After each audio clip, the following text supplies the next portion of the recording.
بسم اللہ الرحمن الرحیم۔ حمد۔ اے دو جہاں کے والی، اے گلشنوں کے مالی، ہر چیز سے ہے ظاہر حکمت تیری نرالی، تیرے ہی فیض سے ہے سرسبز ڈالی ڈالی، پتوں میں تیری سبزی پھولوں میں تیری لالی، سارا ہے کام تیرا پیارا ہے نام تیرا، یہ خاک آگ پانی ہے تیری مہربانی، ہر دم ہوا کے لب پر ہے تیری ہی کہانی، اونچے پہاڑ چپ ہیں دیکھ کر تیری نشانی، ہے دم قدم سے تیرے دریاؤں میں روانی، ہے فیض عام تیرا پیارا ہے نام تیرا۔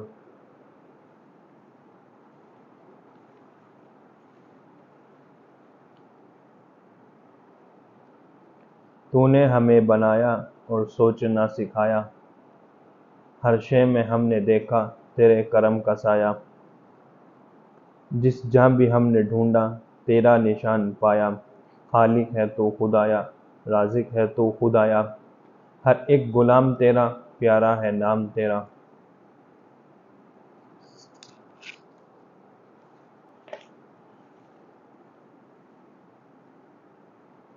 نعت۔ ہم دل سے ہے تم پر فدا حضرت محمد مصطفیٰ، اللہ کے محبوب ہو دنیا کے تم ہو پیشوا، تم نے خدا کے حکم سے ڈنکا بجایا دین کا، پھیلا کے نور اسلام کا جگ میں اجالا کر دیا، ایمان کی انصاف کی بنیاد دی تم نے جمع، کیوں کر رہے دنیا میں ہم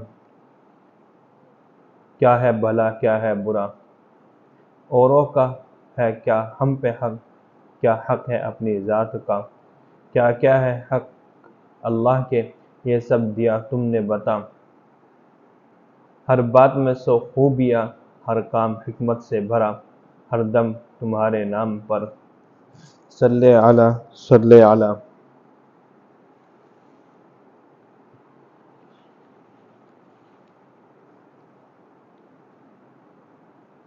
بڑے بول کا سب نیچا۔ ایک جنگل تھا، جنگل میں ایک تالاب تھا، تالاب میں ایک کچھوا رہتا تھا، تالاب کے کنارے ایک جھاڑی تھی، جھاڑی میں ایک خرگوش رہتا تھا۔ ایک دن کی بات ہے، کچھوے کی جی میں آئی چلو چل کر سیر کرے، تالاب سے نکلا پھرتا پھراتا جھاڑی کے پاس آیا، خرگوش نے اس کی سست چال دیکھی تو ہنس کر بولا، کہو کچھوے میاں کہاں چلے، اس مریل چال پر تمہیں شرم نہ آئی، پانی میں منہ چھپا کر پڑے رہتے یا چلو بھر پانی میں ڈوب مرتے، ایسی چال تھی تو باہر کیوں نکلے، کیوں ہوئے چل کر مفت میں بدنام، بے چلے کیا اٹک رہا تھا کام، دیکھو مجھے کیسے فراٹے بھرتا ہوں، گیند کی طرح اچھلتا ہوں،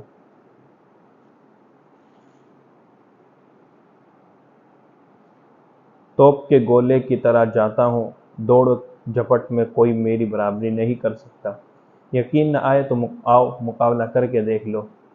کچھوا بولا، ارے بھائی اب چپ بھی رہو، اپنے منہ میں مٹھو نہ بنو، اتنا غرور اچھا نہیں، تکبر اللہ کو پسند نہیں۔ ابلیس تکبر میں مارا گیا، نہایت ذلیل ہوا، اللہ کا احسان مانو، اس نے تم کو پتلی پتلی ٹانگیں دی، چوگڑی بھرنا اور تیز دوڑنا سکھایا، تمہیں اس کی ضرورت تھی، مجھے اللہ نے دھیرے دھیرے چلنا اور رینگنا سکھایا، میرے لیے یہی کافی ہے۔ غرور تو میں کرتا نہیں، نہ بڑے بول بولتا ہوں، اللہ کی دی ہوئی طاقت کو ٹھیک ٹھیک استعمال کرتا ہوں، محنت اور لگن کے ساتھ اپنا کام کرتا ہوں، نہ گھبراتا ہوں، نہ غفلت اور سستی سے کام لیتا ہوں۔ اگر مقابلہ کرنا چاہتے ہو تو کر کے دیکھ لو، ہار جیت تو اللہ کے ہاتھ میں ہے۔ غرض دونوں میں مقابلے کے ٹھہر گئے، قریب ہی ایک پیڑ کے نیچے ایک چوہا اپنا بل بنا رہا تھا، دونوں اس کے پاس گئے اور بولے، ہم دونوں دوڑ میں مقابلہ کرنا چاہتے ہیں، آپ ہمارے ریفری بن جائے، ہماری دوڑ کا فیصلہ کر دے۔ چوہا تیار ہو گیا، دور دور 2 نشان مقرر کر دیے اور بتایا کہ دونوں کو یہاں سے وہاں تک دوڑنا ہے۔ پہلے نشان پر دونوں کھڑے ہو گئے۔ چوہا بولا،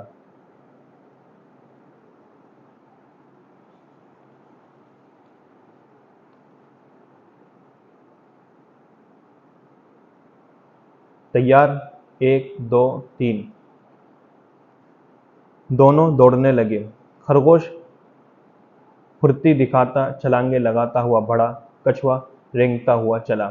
کچھ دیر بعد خرگوش نے مڑ کر دیکھا، کچھوا بہت پیچھے رہ گیا تھا۔ پاس ہی ایک جھاڑی تھی، سوچا ذرا دم لے لوں، کچھ دیر آرام کر لوں۔ جلدی کیا ہے، ابھی تو کچھوا بہت پیچھے ہے، میں اس سے پہلے ہی پہنچ جاؤں گا۔ خرگوش جھاڑی میں جا لیٹا۔ اتفاق سے اسے نیند آ گئی۔ دھن کا پکا کچھوا برابر چلتا رہا، خرگوش بڑا سوتا رہا۔ اچانک آنکھ کھلی، ہڑبڑا کر اٹھ بیٹھا، دیکھا تو کچھوا منزل پر پہنچ چکا تھا۔ خرگوش اپنی غفلت پر بہت جھیپا، شرم سے پانی پانی ہو گیا، اپنے غرور کی سزا پا گیا۔ کچھوا دوڑ میں جیت گیا، چوہے نے اس کی پیٹھ ٹھونکی۔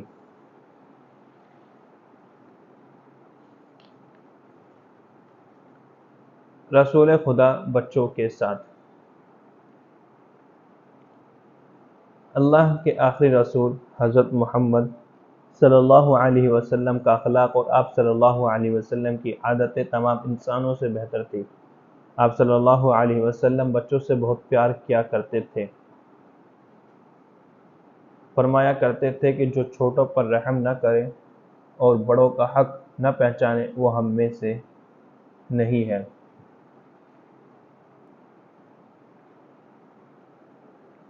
آپ صلی اللہ علیہ وسلم کی عادت تھی کہ جب بچوں کے پاس سے گزرتے تو پہلے ان کو سلام کرتے۔ حضرت انس رضی اللہ عنہ کہتے ہیں کہ میں آپ صلی اللہ علیہ وسلم کے ساتھ تھا۔ آپ کچھ بچوں کے پاس سے گزرے تو انہیں سلام کیا۔ جب آپ سفر سے واپس تشریف لاتے تو شہر میں داخل ہونے پر جو بچہ بھی مل جاتا اسے اپنی اونٹنی پر اپنے ساتھ بٹھا لیتے۔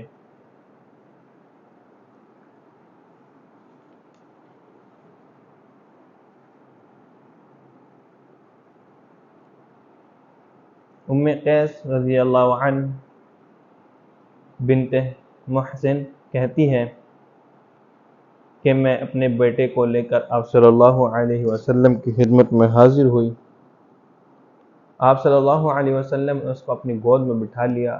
اس نے آپ پر پیشاب کر دیا۔ آپ نے پانی منگوایا اور اس جگہ ڈال دیا جہاں اس نے پیشاب کیا تھا۔ حضرت انس رضی اللہ عنہ جب چھوٹے سے تھے تو آپ ہی کی خدمت میں رہا کرتے تھے۔ آپ صلی اللہ علیہ وسلم محبت سے ان کو اے 2 کان والے فرمایا کرتے تھے۔ ان کا بیان ہے کہ ایک مرتبہ آپ صلی اللہ علیہ وسلم نے مجھے کسی کام کے لیے بھیجا۔ میں نے کہا نہیں جاؤں گا، لیکن میرے دل میں یہ بات تھی کہ جس کام کو آپ نے فرمایا ہے میں اسے ضرور کروں گا۔ میں وہاں سے چلا تو راستے میں بچے کھیلتے ہوئے مل گئے، میں بھی کھیل میں لگ گیا۔ اتنے میں پیچھے سے کسی نے میری گردن پکڑی، دیکھا تو آپ ہنس رہے ہیں اور فرما رہے ہیں اے انس جاؤ جس کام کو میں نے کہا تھا۔ میں نے عرض کیا یا رسول اللہ جاتا ہوں۔ حضرت انس رضی اللہ عنہ نے رسول خدا صلی اللہ علیہ وسلم کی 10 سال خدمت کی۔ وہ فرماتے ہیں کہ آپ نے مجھے کبھی اف تک نہ کہا۔ ایک صحابی کا بیان ہے کہ میں انصار کے کھجور کے باغوں میں چلا جاتا اور وہاں ڈھیلے مار کر کھجوریں گراتا۔ ایک مرتبہ لوگ مجھے پکڑ کر آپ صلی اللہ علیہ وسلم کی خدمت میں لے گئے۔ آپ نے پوچھا ڈھیلے کیوں مارتے ہو؟ میں نے کہا کھجوریں کھانے کے لیے۔ فرمایا جو کھجوریں زمین پر ٹپکتی ہے ان کو اٹھا لیا کرو، ڈھیلے نہ مارا کرو۔ یہ کہہ کر میرے سر پر ہاتھ پھیرا اور دعا بھی دی۔ حضرت عائشہ رضی اللہ عنہا کے پاس ایک عورت آئی، اس کے ساتھ 2 چھوٹی چھوٹی لڑکیاں بھی تھیں۔ اس وقت ان کے پاس کچھ نہ تھا، ایک کھجور زمین پر پڑی ہوئی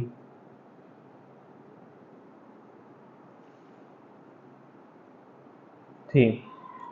آپ رضی اللہ عنہا نے وہی اٹھا کر دے دی۔ عورت نے اس کھجور کے 2 ٹکڑے کیے اور دونوں لڑکیوں میں برابر تقسیم کر دیا۔ جب رسول اکرم صلی اللہ علیہ وسلم باہر سے تشریف لائے تو حضرت عائشہ رضی اللہ عنہا نے یہ قصہ سنایا۔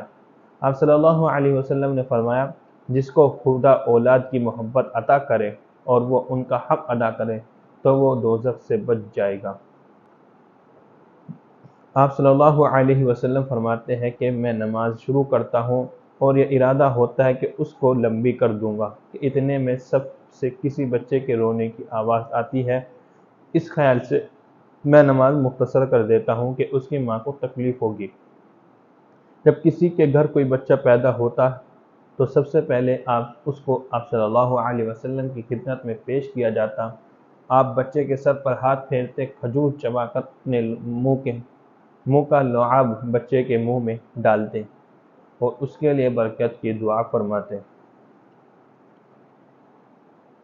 ایک دفعہ ایک لڑائی میں چند بچے مارے گئے۔ آپ صلی اللہ علیہ وسلم کو اس کی خبر ہوئی تو آپ صلی اللہ علیہ وسلم بہت ناراض ہوئے۔ ایک شخص نے کہا، وہ کسی مسلمان کے بچے نہ تھے۔ آپ صلی اللہ علیہ وسلم نے فرمایا، خبردار، بچوں کو قتل نہ کرو۔ آپ صلی اللہ علیہ وسلم کی عادت تھی کہ جب فصل کا نیا میوہ آپ صلی اللہ علیہ وسلم کی خدمت میں پیش ہوتا تو حاضرین میں جو سب سے کم سن بچہ ہوتا اس کو دیتے۔ آپ صلی اللہ علیہ وسلم بچوں کو چومتے اور ان کو پیار کرتے۔ ایک دفعہ اسی طرح آپ بچوں کو پیار کر رہے تھے کہ ایک بدوی آیا۔ اس نے کہا، تم لوگ بچوں کو پیار کرتے ہو؟ میرے 10 بچے ہیں مگر میں نے اب تک کسی کو پیار نہیں کیا۔ آپ صلی اللہ علیہ وسلم نے فرمایا، اللہ اگر تمہارے دل سے محبت چھین لے تو میں کیا کروں؟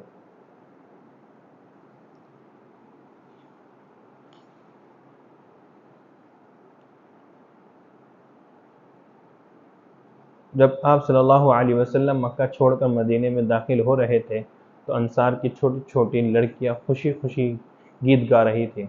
جب آپ صلی اللہ علیہ وسلم کے پاس سے گزرے تو فرمایا، لڑکیوں، تم مجھ سے پیار کرتی ہو؟ سب نے کہا، ہاں یا رسول اللہ۔ آپ صلی اللہ علیہ وسلم نے فرمایا، میں بھی تمہیں پیار کرتا ہوں۔ ابو قتادہ رضی اللہ عنہ کا بیان ہے کہ ہم لوگ مسجد نبوی میں حاضر تھے کہ دفعتاً رسول اللہ صلی اللہ علیہ وسلم اپنی نواسی امامہ کو کاندھے پر بٹھائے ہوئے تشریف لائے اور اسی حالت میں نماز پڑھی۔ جب آپ رکوع میں جاتے تو ان کو اتار دیتے، پھر جب کھڑے ہوتے تو پھر بٹھا لیتے۔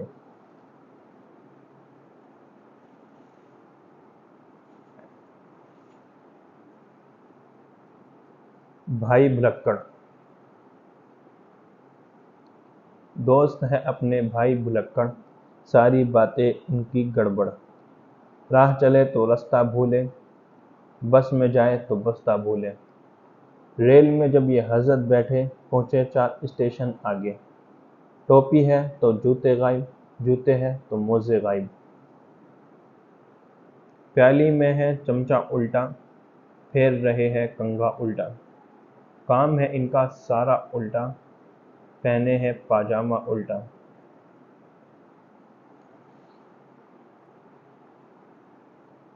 لوٹ پڑیں گے چلتے چلتے، چوک اٹھیں گے بیٹھے بیٹھے۔ سودا لے کر دام نہ دیں گے، دام دیے تو چیز نہ لیں گے۔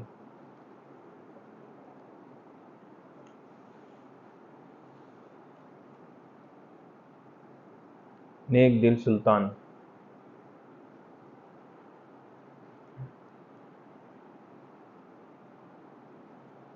آج سے کوئی 750 برس پہلے کی بات ہے۔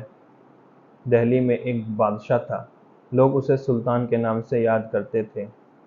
ہندوستان کے بڑے حصے پر اس کی حکومت تھی۔ سلطان نہایت سادہ زندگی بسر کرتا تھا۔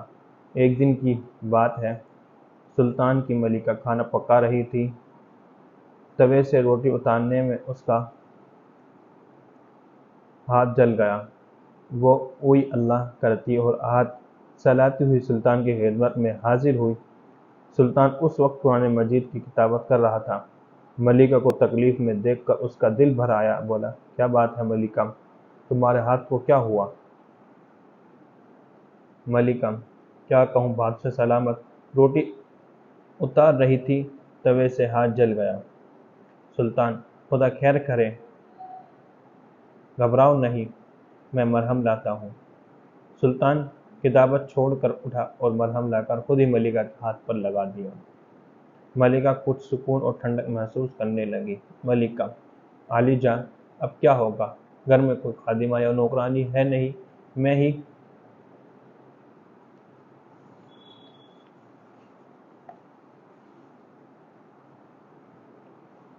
گھر کے سارے کام کاج کرتی ہوں، دوسرے کام تو الگ رہے، اب کھانا کون پکائے گا؟ سلطان، فکر نہ کرو، جب تک تمہارا ہاتھ اچھا نہیں ہوتا میں تمہارا ہاتھ بٹاؤں گا۔ ملکہ، نہیں بادشاہ سلامت، آپ کیوں تکلیف کریں گے؟ کچھ دنوں کے لیے ایک خادمہ رکھ لیجئے، جب میرا ہاتھ ٹھیک ہو جائے گا تو سارا کام کاج میں خود ہی کر لیا کروں گی۔ سلطان، ملکہ، تم بھی جان بوجھ کر انجان بنتی ہو، میری اتنی آمدنی کہاں جو خادمہ رکھ سکوں؟ حکومت کے کاموں سے فرصت بہت کم ملتی ہے، 6 مہینے میں مشکل سے ایک کلام پاک کی کتابت کر پاتا ہوں، اس کے ہدیے سے جوں تو کر کے گھر کا خرچ چلتا ہے، خادمہ کے لیے کہاں سے گنجائش نکالوں؟ آپ سلطان ہیں ملکہ، آپ سلطان ہیں، شاہی خزانہ آپ کے قبضے میں ہے، آپ اپنی ضرورتوں کے لیے کچھ رقم اس میں سے لے لیں تو کیا ہے؟ سلطان،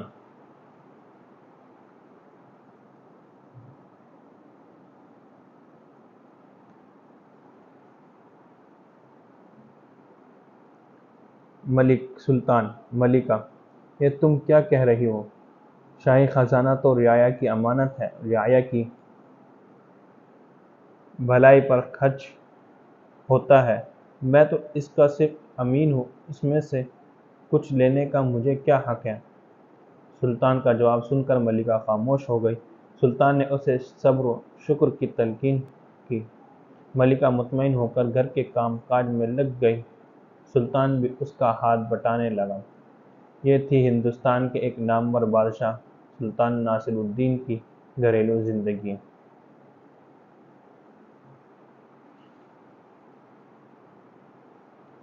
اپنے باپ سلطان شمس الدین التمش کی وفات کے بعد 1246 میں وہ دہلی کے تخت پر بیٹھا۔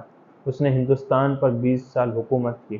دوسرے بادشاہوں کی طرح اس نے نہ کوئی ناجائز فائدہ اٹھایا، نہ عیش و عشرت کی زندگی گزاری۔ وہ بادشاہ تھا مگر غریبوں کی طرح رہتا تھا۔ وہ بہت نیک، عبادت گزار اور خوش اخلاق تھا۔ اس نیک دل سلطان کا نام ہندوستان کی تاریخ میں ہمیشہ زندہ رہے گا۔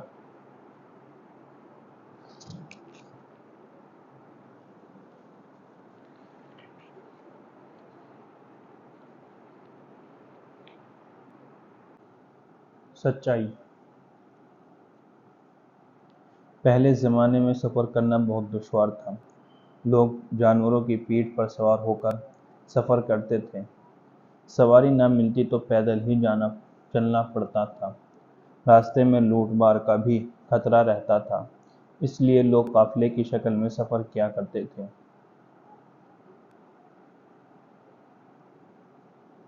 اسی زمانے کی بات ہے، ایک قافلہ جیلان سے بغداد جا رہا تھا۔ اس قافلے کے ساتھ ایک لڑکا بھی تھا۔ دین کا علم حاصل کرنے کے شوق نے اسے اس سفر پر آمادہ کیا تھا۔ سفر پر روانہ ہونے سے پہلے اس کی ماں نے 40 اشرفیاں اس کے لباس میں اس طرح سی دی کہ وہ بغل میں چھپ گئی۔ چلتے وقت ماں نے کہا، بیٹے، کیسی ہی مصیبت پڑے، چاہے جان پر بن جائے، لیکن کبھی جھوٹ نہ بولنا، ہمیشہ سچ بولنا، سچ بولنے والے کو اللہ پسند کرتا ہے۔ قافلہ جیلان سے چلا اور ریگستان سے گزرتے ہوئے ایک نخلستان میں ٹھہرا۔ وہاں کھجوروں کے جھنڈ تھے، صاف پانی کا چشمہ تھا، اونٹوں کے کجاوے کھول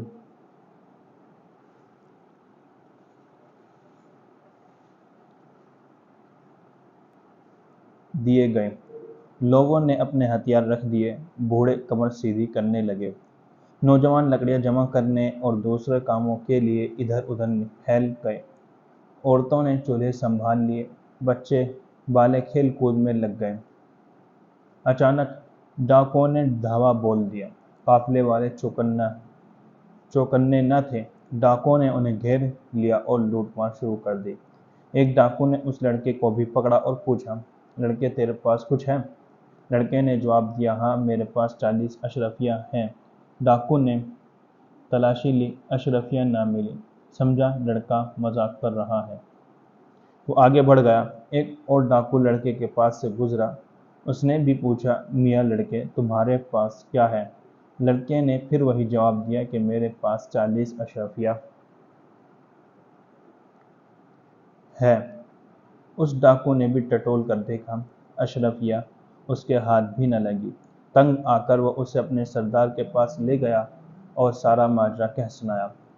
سردار نے لڑکے کو قریب بلایا اور پوچھا، صاحبزادے تمہارے پاس کیا ہے؟ لڑکے نے بڑے اطمینان سے وہی جواب دیا، میرے پاس 40 اشرفیاں ہیں۔ سردار نے پوچھا، کہاں ہیں؟ لڑکے نے بتایا، میرے لباس میں بغل کے نیچے سلی ہوئی ہے۔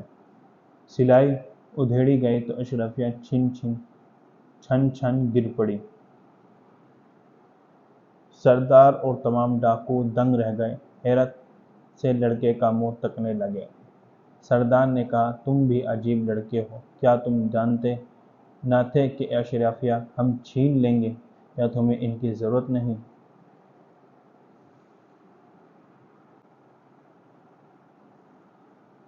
لڑکا بڑے سکون سے بولا، ضرورت کیوں نہیں؟ میں دین کا علم حاصل کرنے بغداد جا رہا ہوں، اشرفیاں نہ رہیں گی تو مجھے بہت دشواری ہوگی، لیکن میں جھوٹ کیسے بول سکتا تھا؟ سردار کہنے لگا، جھوٹ بول دیتے تو تمہاری اشرفیاں بچ جاتی۔ لڑکے نے کہا، یہ تو ٹھیک ہے، لیکن اللہ کا حکم ہے سچ بولو۔ میری امی نے بھی چلتے وقت مجھے نصیحت کی تھی کہ جھوٹ کبھی نہ بولنا، کیسی ہی آفت پڑے سچ ہی بولنا۔ میں پیاری امی کی یہ نصیحت کبھی نہ بھولوں گا۔ لڑکے کی ہمت، سچائی اور فرمانبرداری کا سردار کے دل پر بہت اثر پڑا۔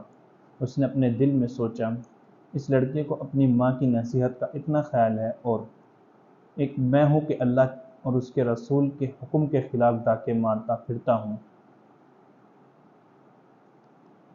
اور اللہ کی مخلوق کو پریشان کرتا ہوں۔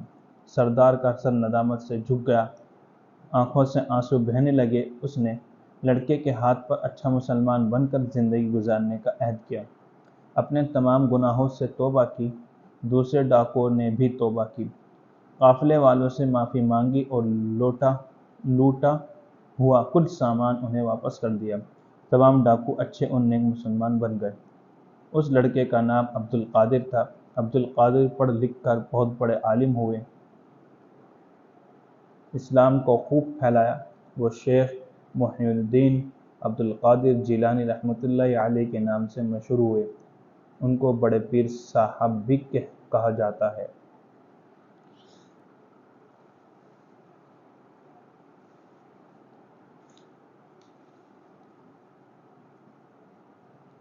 لالچ کا پھل۔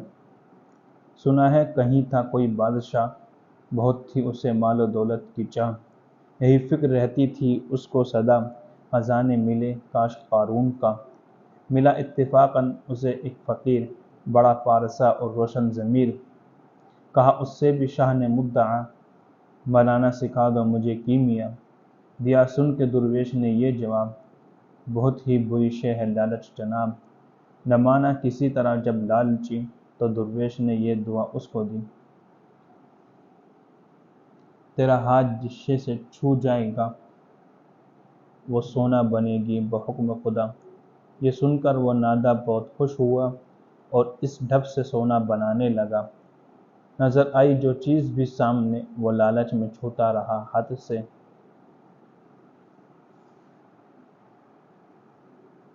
کتب کرسیاں تخت برتن سبھی، غرض گھر کی ہر چیز سونا بنی۔ اسی دھن میں جب ہو گیا وقت شام، کیا اس نے کھانے کا پھر اہتمام۔ مگر اس نے جیسے ہی کھانا چھوا وہ کھانا بھی چھوتے ہی سونا بنا، نہ والے نہ سونے کے وہ کھا سکا، تڑپتا رہا بھوک سے مر گیا۔ نہ لالچ کرے کوئی بھی آدمی کہ لالچ بلا ہے بہت ہی بری۔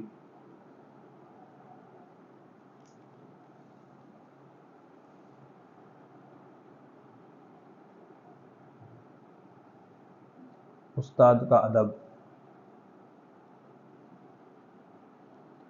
ماں باپ کی طرح استاد کا مرتبہ بھی بہت بلند ہے۔ ماں باپ ہمیں پال پوس کر بڑا کرتے ہیں، ہم پر ان کے بڑے احسانات ہیں۔ استاد ہمیں لکھنا پڑھنا سکھاتے ہیں، ہماری جہالت اور نادانی دور کرتے ہیں، اللہ اور اس کے رسول صلی اللہ علیہ وسلم کی باتیں بتاتے ہیں، دین پر چلنا سکھاتے ہیں۔ جس طرح ماں باپ ہمارے لیے دکھ اٹھاتے ہیں، اسی طرح استاد بھی ہماری بھلائی کے لیے بہت محنت کرتے ہیں۔ ہم پر استاد کے بڑے احسانات ہیں، اگر ان کی مہربانی نہ ہوتی تو ہم جاہل رہ جاتے، نہ دین کی باتیں جانتے، نہ سیدھی راہ پاتے۔ اسی لیے ماں باپ کی طرح استاد کا بھی بہت احسان ماننا چاہیے۔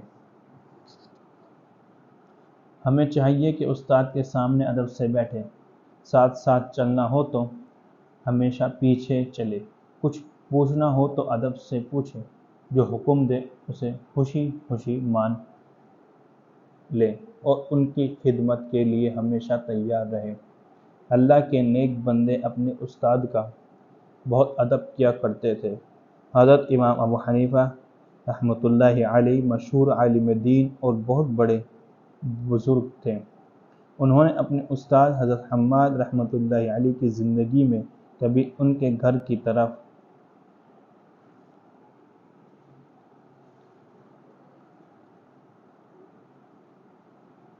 پاؤں نہ پھیلائے، اس ڈر سے کہ ادھر پاؤں پھیلانا کہیں اللہ کے یہاں استاد کی بے ادبی میں نہ لکھ لیا جائے۔ وہ ہر نماز میں اپنے استاد کے لیے دعا مانگا کرتے تھے۔ ہارون رشید ایک بڑا بادشاہ گزرا ہے، اس کے ایک بیٹے کا نام مامون تھا۔ مامون کی پرورش بڑے لاڈ پیار سے ہوئی تھی، ایک تو شہزادہ، دوسرے حد سے زیادہ لاڈ پیار۔ نتیجہ یہ ہوا کہ مامون بہت شریر ہو گیا۔ شاہی محل کے تمام نوکر چاکر اس کی شرارتوں سے تنگ آ گئے تھے۔ بڑے بڑوں کو پیٹ دیتا، سب خاموشی سے اس کی مار پیٹ برداشت کر لیتے، جس سے وہ اور زیادہ بگڑ گیا، کسی کی پرواہ نہیں کرتا تھا۔ مامون جب بڑا ہوا، ایک استاد کو اس کی تعلیم کے لیے مقرر کیا گیا۔ استاد پڑھانے کے لیے شاہی محل گئے، مامون کو آواز دی لیکن وہ کھیل کود میں مصروف رہا۔ استاد کی آواز سن کر بھی باہر نہ نکلا۔ ملازموں سے بلوایا مگر مامون نے کوئی پرواہ نہ کی۔ ملازموں نے آ کر شکایت کی کہ وہ کسی کی نہیں سنتا۔ استاد نے کسی طرح مامون کو باہر بلایا۔ جب وہ آ گیا تو اسے 6-7 چھڑیاں لگائی۔ آج تک اس نے کسی کی مار نہ کھائی تھی، لیکن استاد کے ادب سے اف تک نہ کی۔ اتنے میں ادھر سے حکومت کے وزیر جعفر کا گزر ہوا۔ مامون ادب سے بیٹھا پڑھتا رہا۔ جب وزیر چلا گیا تو استاد نے کہا، مامون، تم نے وزیر سے میری شکایت کیوں نہیں کی؟ مامون نے کہا، اچھے استاد، آپ نے مجھے میری بھلائی کے لیے مارا تھا۔ وزیر تو وزیر، اگر خود بادشاہ سلامت بھی تشریف لاتے یا مجھ سے پوچھتے تو میں شکایت نہ کرتا۔ بادشاہ ہارون رشید کے 2 بیٹے تھے، ایک تو یہی مامون تھا اور دوسرے کا نام امین تھا۔ ایک دن کی بات ہے، امین اور مامون دونوں اپنے استاد کے پاس پڑھ رہے تھے۔ اتفاق سے استاد کو کسی کام کے لیے اٹھنا پڑا۔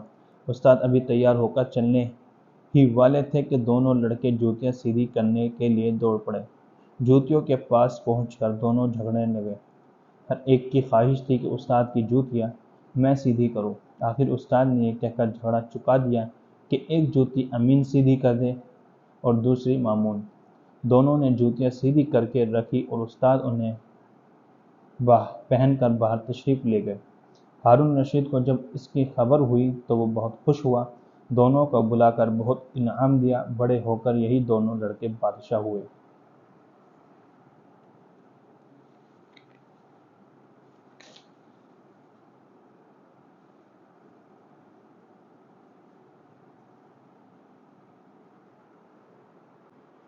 مانیٹر مدرسے میں ہم سب علم حاصل کرنے کے لیے آتے ہیں۔ ہم سب الگ الگ نہیں پڑھتے، اپنے اپنے درجوں میں پڑھتے ہیں۔ درجے کے سارے بچے اگر اپنی اپنی مرضی سے کام کریں گے تو درجے میں بڑی ہڑبڑ ہوگی، نہ ہم ٹھیک سے پڑھ سکیں گے اور نہ کوئی کام کر سکیں گے۔ اسلام اس بات کو بالکل پسند نہیں کرتا کہ اس کے ماننے والے اس طرح بے ڈھنگے طریقے سے رہیں۔ وہ کہتا ہے اگر تم دو بھی کہیں جاؤ تو ایک کو اپنا امیر بنا لو اور جب تک سفر میں رہو اس کی اطاعت کرو۔ وہ بھلا ہڑبڑ کب پسند کر سکتا ہے اور کیوں پسند کرے؟ اسلام تو ہماری فلاح کا راستہ ہے۔ شور اور ہنگامہ ہمارے لیے انتہائی مضر ہے۔ بد نظمی سے وقت برباد ہوتا ہے، آپس میں بدمزگی پیدا ہوتی ہے، یہاں تک کہ مار پیٹ کی نوبت آ جاتی ہے۔ کوئی بھی کام سلیقے سے نہیں ہو سکتا، اس لیے ہم کو چاہیے کہ استاد کی رہنمائی میں اپنا ایک مانیٹر چن لے تاکہ جب استاد درجے میں نہ ہو تو وہ ہڑبڑ نہ ہونے دے۔ اب سوال یہ ہو کہ مانیٹر بنائے کس کو؟ مانیٹر تو وہی ٹھیک رہے گا جو سمجھدار ہو، محنت کر سکتا ہو، بچے اس کی بات مانتے ہو، وہ سب کا بھلا چاہتا ہو، بری باتوں سے دور رہتا ہو، سب کی خدمت کرتا ہو، سچا ہو، ایماندار ہو، صاف ستھرا رہتا ہو، سامان قرینے سے رکھتا ہو، اور خاص بات اس کے اندر یہ ہونی چاہیے کہ وہ اللہ سے ڈرتا ہو۔ مانیٹر درجے میں استاد کا قائم مقام ہوتا ہے۔ جب ہم کسی کو مانیٹر چن لیں تو اب ہمیں اس کی اطاعت کرنی چاہیے، ورنہ مانیٹر بنانے کا فائدہ ہی کیا؟ البتہ اگر وہ کسی غلط بات کا حکم دے تو ہرگز نہ ماننا چاہیے۔ مانیٹر بنانے کے بعد دیکھتے رہنا چاہیے کہ وہ اپنی ذمہ داری ٹھیک سے ادا کرتا ہے یا نہیں۔ اگر وہ ایسا نہیں کرتا تو اسے سمجھانے کی کوشش کرنی چاہیے اور استاد کو بھی بتا دینا چاہیے۔ اگر پھر بھی وہ نہ مانے تو اسے الگ کر کے کسی مناسب بچے کو اس کی جگہ چن لینا چاہیے۔ ہاں، ایک بات اور یاد رہے، ایسے بچوں کو مانیٹر بنانا مناسب نہیں جو خود مانیٹر بننا چاہتے ہوں، کیونکہ ایسے بچے خود غرض ہوتے ہیں۔ وہ خدمت کرنے کے لیے مانیٹر نہیں بننا چاہتے، بلکہ بچوں پر رعب جمانے کے لیے اس عہدے کے خواہش مند ہوتے ہیں۔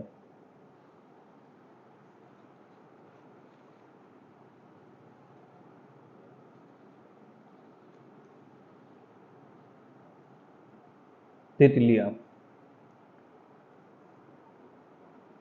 نیلی، ہری، گلابی، پیلی، سفید، کالی، پھرتی ہے کیاری کیاری، اڑتی ہے ڈالی ڈالی۔ رونق ہے گلستاں کی، پھولوں کی بیٹیاں ہیں، کیا خوب تتلیاں ہیں، کیا خوب تتلیاں ہیں۔ آؤ ادھر مجاہد، تسنیم تم بھی آؤ، بیلے کے پاس آ کر چپ چاپ بیٹھ جاؤ، دیکھو تو کیسی کیسی کرتی ہے یہ شوخیاں ہیں، کیا خوب تتلیاں ہیں، کیا خوب تتلیاں ہیں۔ پھولوں پہ کس طرح یہ چکر لگا رہی ہے، رس پی رہی ہے ان کا، خوشیاں منا رہی ہے۔ ان کے لیے ہی جیسے پھولوں کی کیاریاں ہیں، کیا خوب تتلیاں ہیں، کیا خوب تتلیاں ہیں۔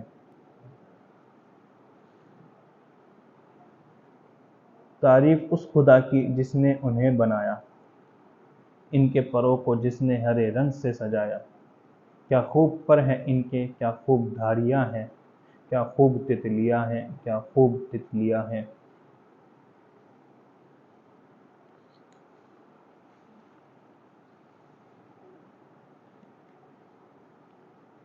مٹر کی کہانی کہیے مزہ دے گئی، کیسے چٹپٹ پٹے، کیسے مسالے دار ہے یہ مٹر، یہ کہا بی حمیدہ نے ساجد میاں سے۔ پھر بولی اچھا تو آؤ لگے ہاتھوں مٹر میاں سے بھی مل لو۔ تشتری سے ایک جو مٹر کا دانہ زمین پر گر پڑا تھا، بی حمیدہ نے اس سے کہا مٹر میاں السلام علیکم، لو ساجد میاں کو ذرا اپنے بارے میں بتا دو۔ مٹر میاں کچھ نہ بولے۔ بی حمیدہ سمجھ گئی کہ مٹر میاں کیوں چپ ہیں۔ بولی، اچھا تو کیا تم خفا ہو گئے ہو ساجد میاں سے؟ اس لیے کہ انہوں نے تم کو زمین پر گرا دیا، مگر اب معاف کر دو، ابھی وہ بچے ہیں، آئندہ خیال رکھیں گے، اللہ کی نعمت کو احتیاط سے کھائیں گے۔ اب مٹر میاں بولے، اچھا بھائی لو سنو میری کہانی۔ بہت دنوں تک تو میں کال کوٹری میں بند رہا۔ ارے ہاں، وہی کسان کے غلے کا گودام۔ جاڑے گئے، گرمی آئی، لیکن میں قید ہی رہا۔ پھر وہ زمانہ آیا جب رات دن پانی برستا ہے۔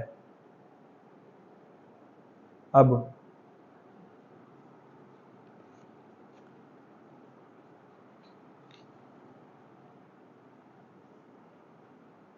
کسان روز اپنے ہل بیل لے کر چلا جاتا۔ برسات بھی گزر گئی۔ ایک دن جب ذرا سورج نکلا، کسان نے مجھ کو اور میری برادری کو بورے میں بھرا اور پیٹھ پر رکھ کر چل دیا۔ چلتے چلتے اپنے کھیت پر پہنچا۔ کھیت کو اس نے پہلے ہی سے جوت رکھا تھا۔ اب اس نے ہمیں پیٹھ سے اتار کر بورے سے نکال کر زمین میں دفن کر دیا اور چلا گیا۔ زمین کے اندر بڑی نمی تھی، بڑا اندھیرا تھا اور وہاں تھوڑی سی گرمی بھی تھی۔ پڑے پڑے جب جی اکتا گیا تو ہم نے کہا یہاں سے نکلنا چاہیے۔ پھر تو ہم سب نے نکلنے کے لیے خوب زور لگایا اور اللہ سے بھی گڑ گڑا کر دعا مانگی۔ اللہ تعالیٰ نے مدد کی اور 2-3 دن بعد ہم نے زمین سے سر باہر نکالا۔ بس دل خوش ہو گیا، کیا بتائے کتنا اچھا لگا۔ ہر طرف ہریالی، ہر طرف ٹھنڈی ہوا، ہر طرف پانی سے تر زمین۔ اب تو ہم خوب پلتے بڑھتے رہے۔ سارا کھیت ہماری پتیوں اور شاخوں سے ڈھک گیا۔ پھر ہماری کونپلیں لوگ توڑنے لگے، نمک مرچ کے ساتھ کھانے لگے۔ پھر پھول کھلے، لال لال، سفید کاسنی اور سفید۔ تم دور سے دیکھو تو سمجھو تتلیاں، مگر جب پکڑنے چلو تو ارے پھول۔ لیکن پھر جو چلی ہے ٹھنڈی ہوائیں تو نہ پوچھو۔ جو ہماری حالت ہوئی، بس ہم تو کانپ گئے، اللہ سے پناہ مانگنے لگے۔ ہاں دیکھو تو وہی ہے سب کا محافظ، اسی لیے ہم نے اس کو یاد کیا۔ ابھی کڑاکے کے جاڑے ہی تھے کہ ہم نے ریل کے ڈبے بنائے، ان میں اپنے بچوں کو سفر کے لیے بٹھایا۔ نہیں سمجھے؟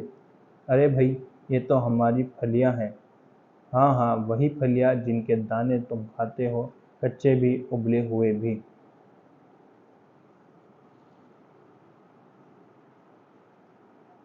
مسالے دار بھی، ان کا مٹر پلاؤ بھی بناتے ہو، اور چاٹ مسالے دار بھی۔ یہ اللہ تعالیٰ کی مہربانی ہے جو تم کو طرح طرح کی کھانے کی چیزیں دیتا ہے، اور پھر ایک چیز سے کئی مزیدار کھانے بنتے ہیں۔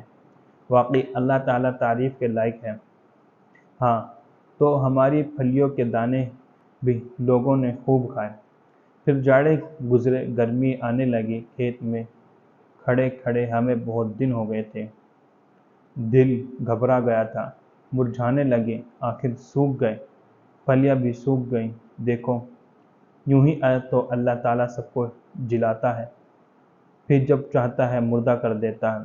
ایک دن وہ دنیا کو مٹا کر پھر سے بنائے گا اور مردہ لوگوں کو جلا کر کھڑا کر دے گا۔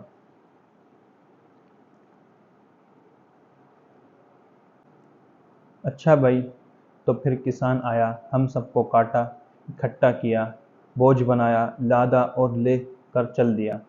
پھر پھلیوں سے دانوں کو الگ کیا، دانوں کو غلے کے گودام میں رکھ دیا اور بھس بیلوں کو کھلا دیا۔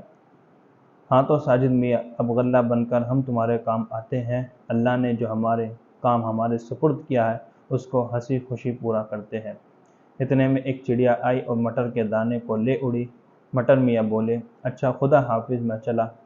ساجد میاں، دیکھو اللہ تعالیٰ تمہارا کتنا خیال رکھتا ہے، تم بھی اس کے ہر حکم کا خیال رکھنا۔